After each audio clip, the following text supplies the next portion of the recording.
Hello friends, welcome back to my channel. This is your hostess Mehjabeen. Today, as I sit to explain the poem Night of the Scorpion composed by Nizim Ezekiel, it's the first day of January 2021. So, I would like to take a moment to wish all my viewers a very happy new year. And now, I start with the explanation of today's poem. Night of the Scorpion is a part of Nizim Ezekiel's collection of poems entitled The Exact Name, and this collection was published in 1965. The poem starts like this: I remember the night my mother was stung by a scorpion. So the poet says that he remembers that particular night in his childhood when his mother got stung by a scorpion. 10 hours of steady rain had driven him to crawl beneath a sack of rice.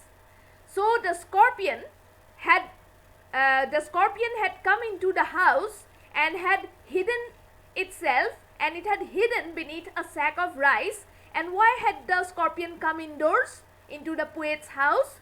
Because it had been raining for 10 hours continuously, and that is why, in order to protect itself from the bad weather, it had come indoors, it had crawled indoors.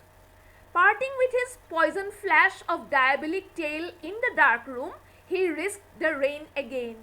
So inside the room was dark, and in the darkness of the room, the scorpion parted with his poison by stinging the lady, that is the poet's mother, and then after parting with the poison which was located in the tail, in the deadly tail of the scorpion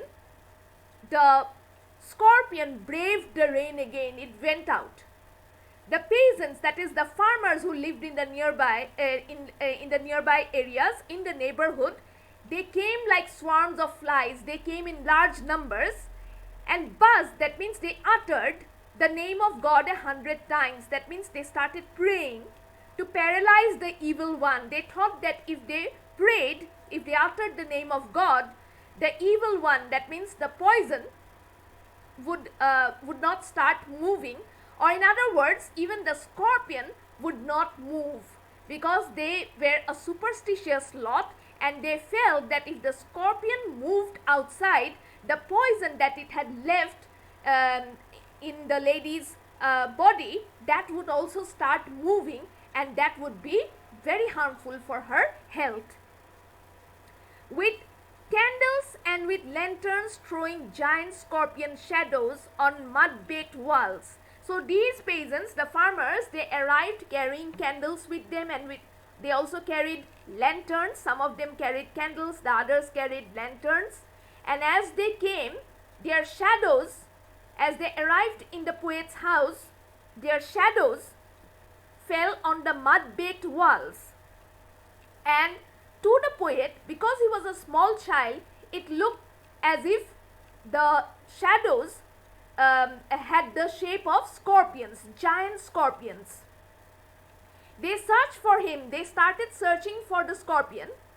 He was not found, but the scorpion could not be found. They clicked their tongues, and then they started clicking their tongues, thinking that it would attract the attention of the scorpion. With every movement that the scorpion made, his poison moved in mother's blood, they said. And they also said that they strongly believed that if the scorpion continued crawling outside in the rain, if it continued moving around here and there, then the poison that it had left in the mother's body, that would also start moving, and it might affect the rest of the body. So that is what they thought, that is what they believed, and that's why they wanted to paralyze the evil one. They wanted the scorpion to be still. They wanted the scorpion not to move. They wanted the scorpion to stay in one particular location. May he sit still, they said. So they hoped, they prayed that the scorpion would sit still, that he would not move. May the sins of your previous birth be burned away tonight, they said. And they also addressed the lady and said that now that you are suffering, now that you are in deep pain, the sins that you had committed in your past life, may those sins be washed away by the pain that you are suffering now. May your suffering decrease the misfortunes of your next birth, they said. And they also said that when you come to this world again, may the suffering that you are destined to endure in the future, when you come back to this world again in another form, may you not suffer as much as you are suffering now. May the sum of all evil balanced in this unreal world against the sum of good become diminished by your pain.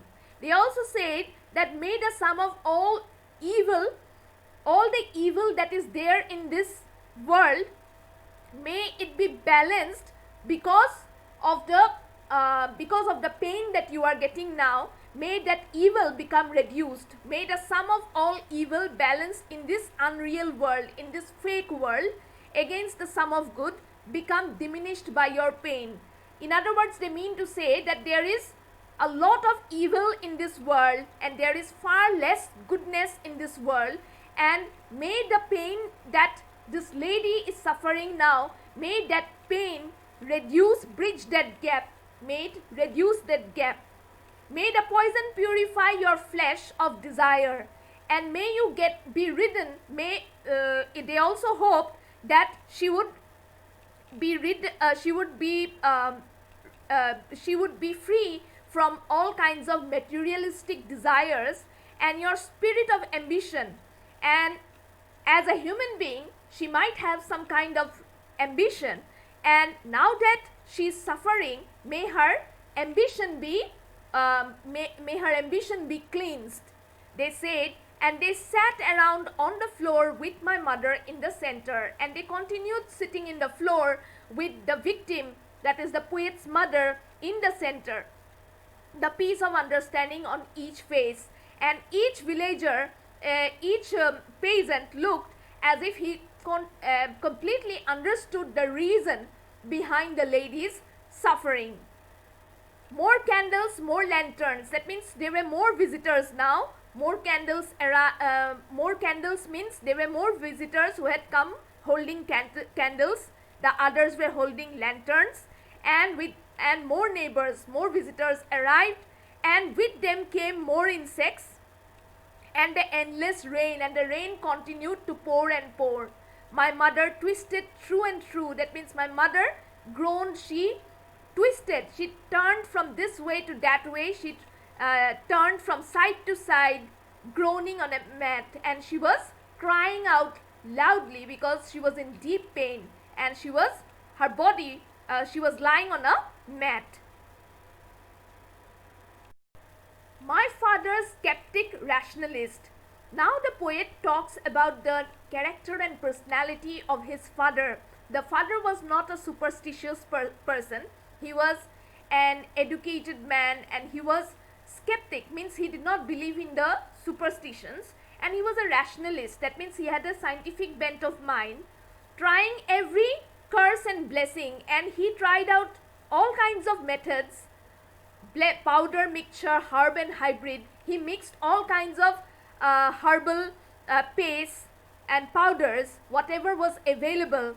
He tried out all kinds of experiments to help his wife get rid of her pain.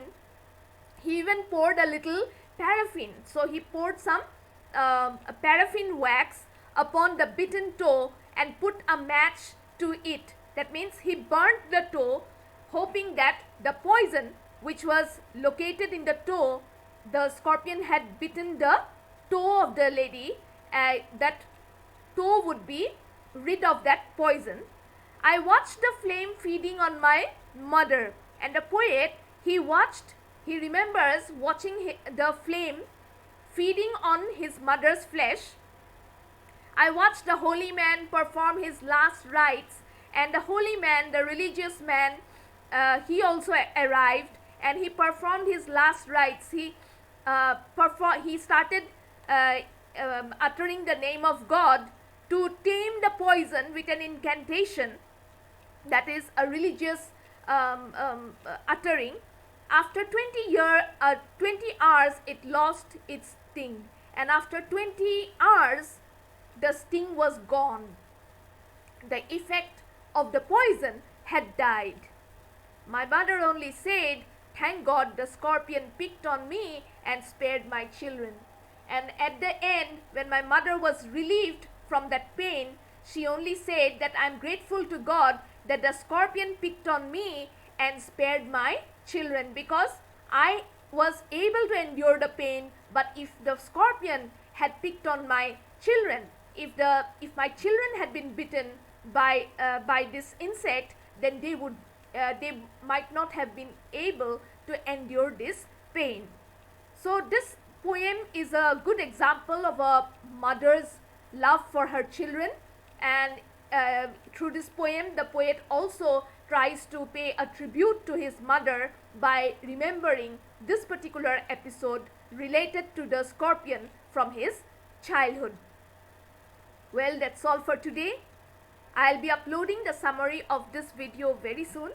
Subscribe to this channel so that you get the notifications every time I upload a new video. Bye.